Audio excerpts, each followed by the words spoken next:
is extremely annoying for your opponent. I've had a lot of people quit as soon as they see a few of the cards that I play and a few of the card combinations that I play. As soon as people figure out what my game plan is, they tend to just concede the game, even if they're ahead. And usually they are ahead. This deck is very slow to start, so you're going to be taking a lot of damage in the beginning of every game. So you'll probably be down by, about half your health, usually, sometimes even lower.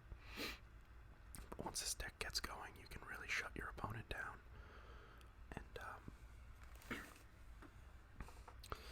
you can kind of grind their game plan to a kind of a halt, and then you start taking their creatures, and everything that they've worked towards. You kind of just take it and kind of flip the game on its head, and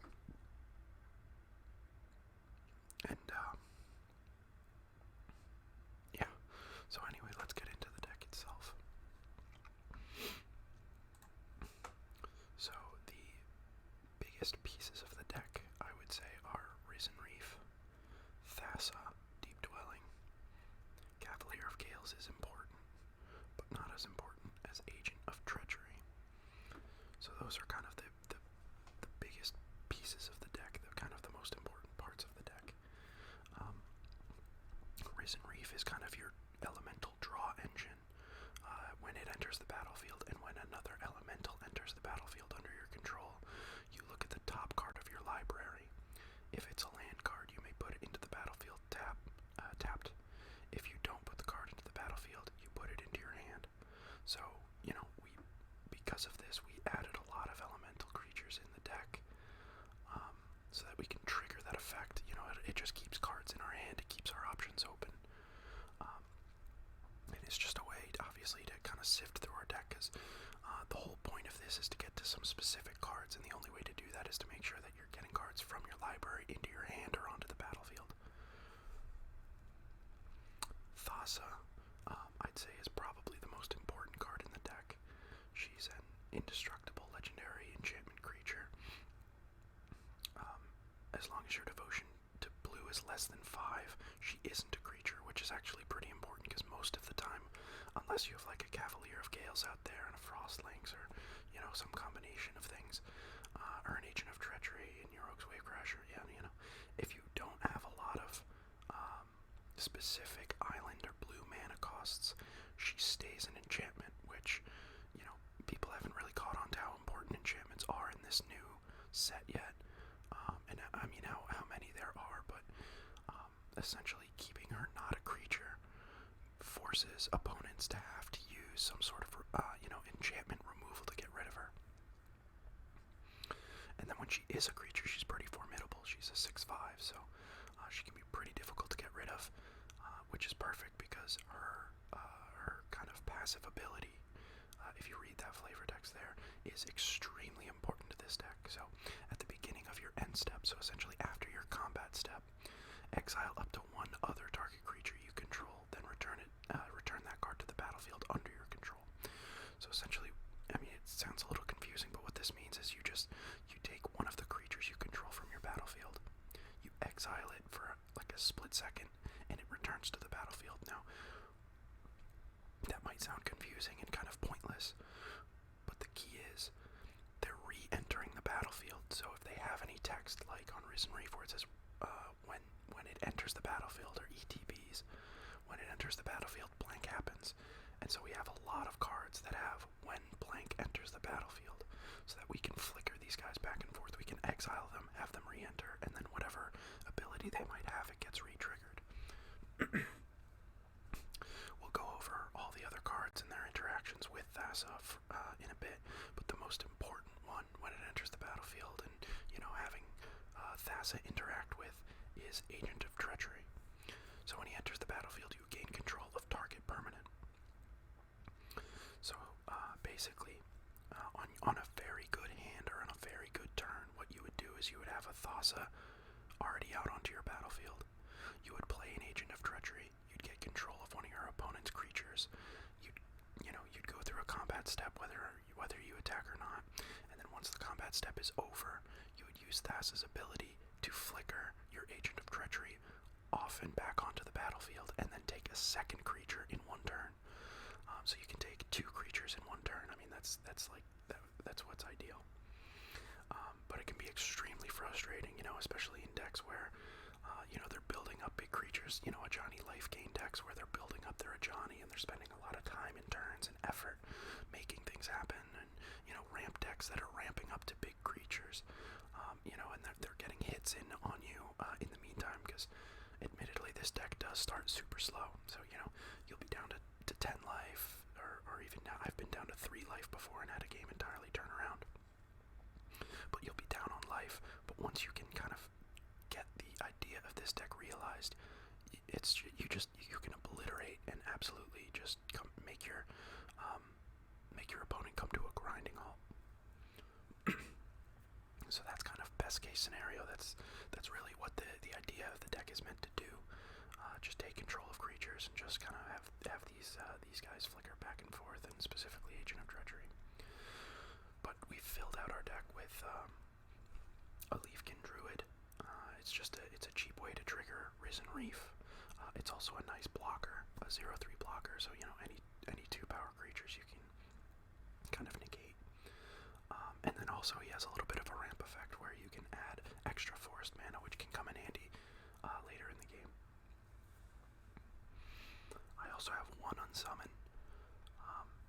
You can use this to slow your opponent down, to get an Agent of Treachery back into your hand to replay it at some point if you don't have a Thassa already out there.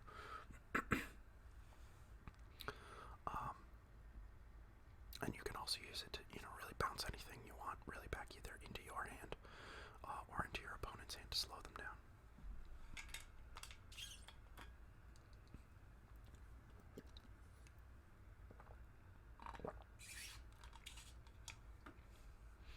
I also have 2 copies of Negate. I also have 2 copies of Didn't Say Please. I'm considering removing these from the deck entirely, because this deck is very mana hungry. You're using all of your mana pretty much every turn. So I just don't find really great opportunities to use these cards. I have, but it's super rare. So I'm thinking of removing these entirely, adding more unsummons, and then maybe adding more growth spirals, or maybe a few more of these top end cards. I don't have any mythic wild cards at this time, so I can't add any more Thassas, but this deck, when it fills out, is going to have 4 of her because she's so important. I have 3 copies of Growth Spiral, just a cheap way, in early game. Your best kind of turns 1, 2, and 3 would be playing a land card, playing a green land, playing a blue land, playing a Growth Spiral to get the 3rd land out there, possibly even having, playing, if you have 2 lands in your hand, you play 1, play Growth Spiral, so you play another land out of your hand, so you have 4 lands. On your next turn, you can play a Risen Reef, and then if you have another land in your hand, you can play a Risen Reef and a Leafkin Druid. But yeah, it's just a way to get lands out there if you have them in your hand. If you have multiple lands in your hand, just a nice way to help ramp up, because you are going to need as many lands as possible, as soon as possible, to get your big guys like Agent of Treachery, Cavalier of Gales out there. Next, we have 2 copies of Frost Links. When it enters the battlefield, you can tap a target creature an opponent controls, and it doesn't untap during its controller's next untap step. So it's a nice way. On its own, I don't think this card is very strong. Only delaying somebody for 1 to 2 turns, I don't think is really. I mean, it can do a lot, but the reason this card is so powerful now, in this deck, is because of Thassa.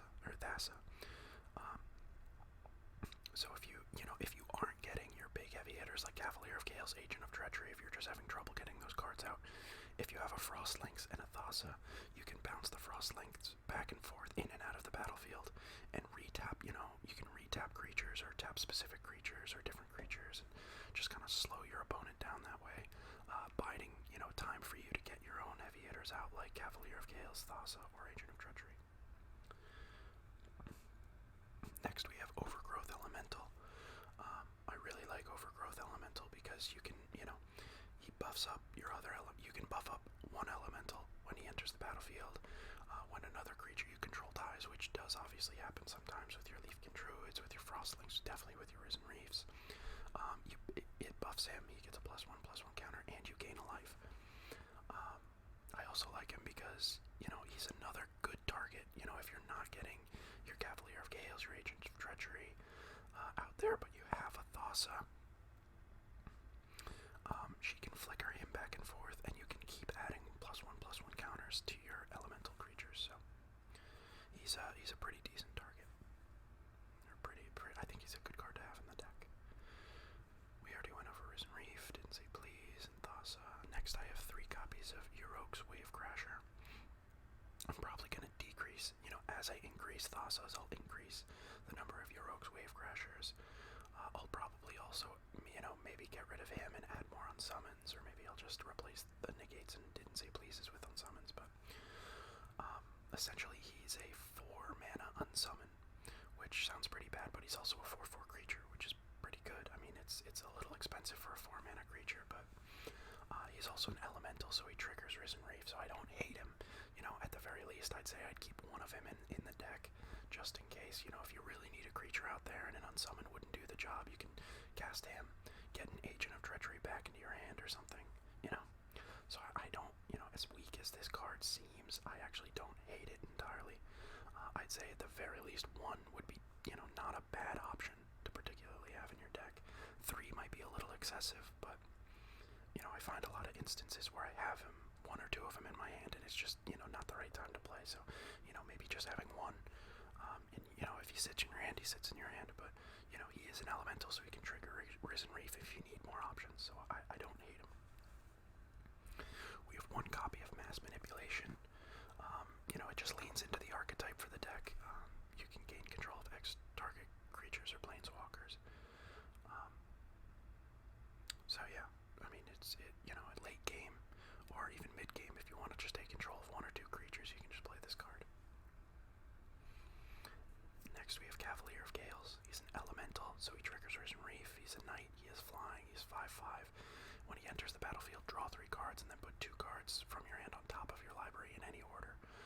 And then when he dies, you can scry 2. So, this guy is just like, he gives you so many options. When he dies, he gives you an option to scry 2. When he comes into the battlefield, you can draw 3 cards, and then put, it just helps you keep your options open and figure out, what you're going to need to do next. It can get things you need on the top of your library, or, the very next card you draw could be a card you really, really need, so. Really like him. Triggers Risen Reef, so, when he triggers Risen Reef, you're technically drawing 4 cards. You're doing the draw for Risen Reef, which, again, if it's land, you get it on the battlefield, so, I love the inclusion of him in this deck. The last non-land card I have is 2 copies of the Great Henge. Might reduce it to 1, but I just like it because, obviously, because you are taking damage most likely on those first 3, 4, 5 turns,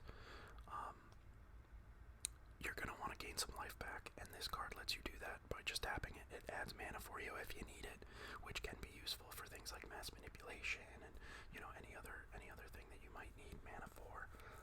And then you gain 2 life, and then whenever a non-token creature enters the battlefield under your control, you get a +1/+1 counter, which is just, another benefit. And then as far as our mana pool, I have 10 islands, 10 forests, a breeding pool, 2 Simic Guildgates, and a Temple of Mystery.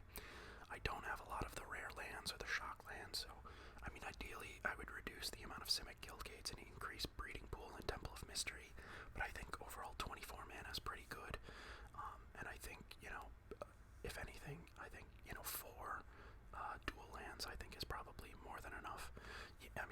You might be able to add a few more, but I think that the mana pool overall functions pretty well with 4 dual lands. So yeah, that's the deck breakdown again. There's a lot of room for improvement here, but when I play this deck, I do, I think I win probably like most of my games. I would say over 50% for sure. And again, it's a lot of people just like quitting early. They'll see the Agent of Treachery get drawn and they'll just quit immediately. And when they see the combination of Thassa, Agent of Treachery, or sometimes it's just a combination of Thassa and Frostlings, people get so frustrated when they just can't, they because I'm just slowing them down so much. So yeah, that's the deck. Tell me what you think. I mean, if anybody has any feedback on specific, I really think I'm going to be getting rid of Didn't Say Please and Negate. And if anybody has any, if you know of any cards, I'm looking for something, maybe like a cheap card that can take control of a creature or something like that. I mean, I have another deck I'm working on that uses active treason with Thassa. So it incorporates another color, and I'm still doing some work getting everything figured out there. And it's not there yet, but it hopefully will get there. But for this specific deck, if anybody has any ideas of maybe good cards to replace Negate and Didn't Say Please with, again, I think probably the best move is just increasing on summons, because I'd use that more often than not. Increasing on summons, decreasing those cards, and maybe getting rid of them altogether, and then maybe figuring out there's got to be some other card that works with this archetype that I could add in here, but I haven't really thought about it, or I haven't really figured it out. I haven't really found that card yet. So if you have any ideas, please let me know. Shoot me a message in the comments or something, and let me know, because I really, really like this deck. I'm really having a lot of fun with it, and the better the better I can make it, the more fun I'll be having. So any and all feedback is greatly appreciated. But let's hop into a game. I can kind of show you how everything works. Yeah, I always feel more comfortable with a Risen Reef.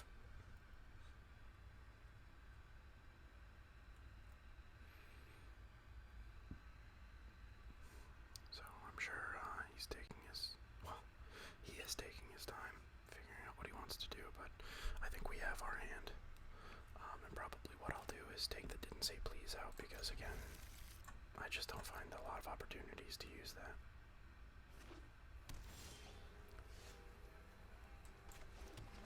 And of course, we redraw a Didn't Say Please. Thinking a Johnny. Ooh, okay. Yeah, this could be in a Johnny life gain deck. And we got a Thassa. This is great.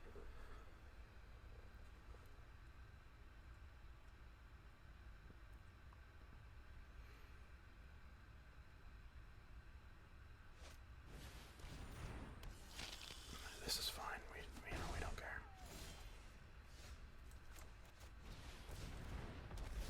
I'm just hoping I get a land here, which we're not getting, which stinks.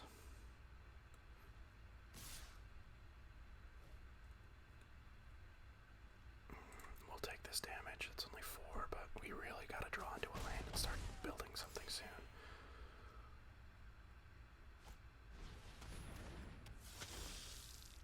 Okay, so there's...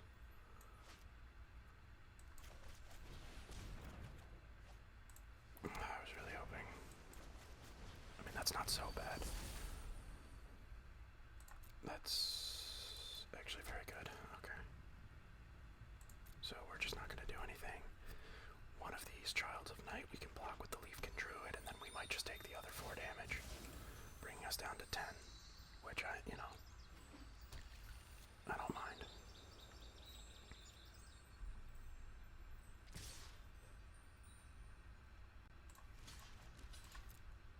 And even if he has some removal for one of these Childs of Night, yeah, figures. That's fine. So now the question is, I think I'm going to put Cavalier of Gales out there.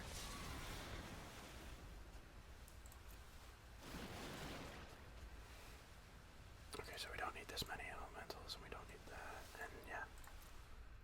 Okay. So we're not going to attack. We'll throw Frost Links out there, that'll slow him down a little bit more.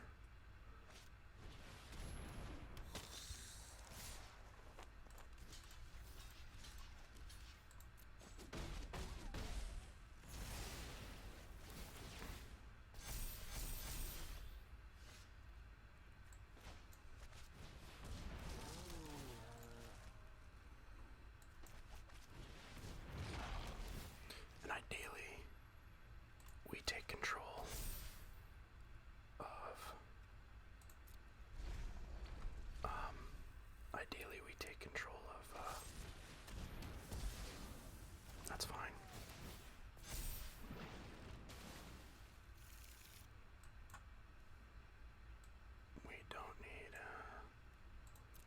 this much. We'll get another Cavalier of Gales out there.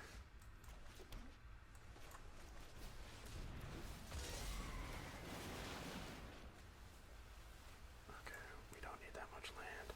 I don't think I'm gonna need your Oak's Wave Crasher anytime soon.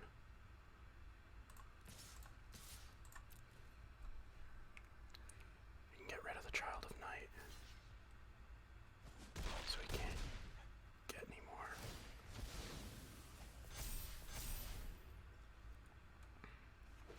I mean, if he swings in with the Bloodthirsty Aerialist, that's fine. Because the idea is hopefully we take control of it.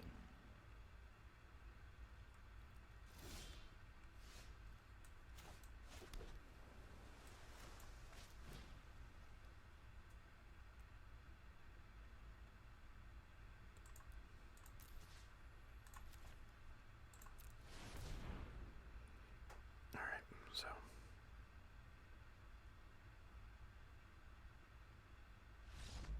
and there we go. They never see it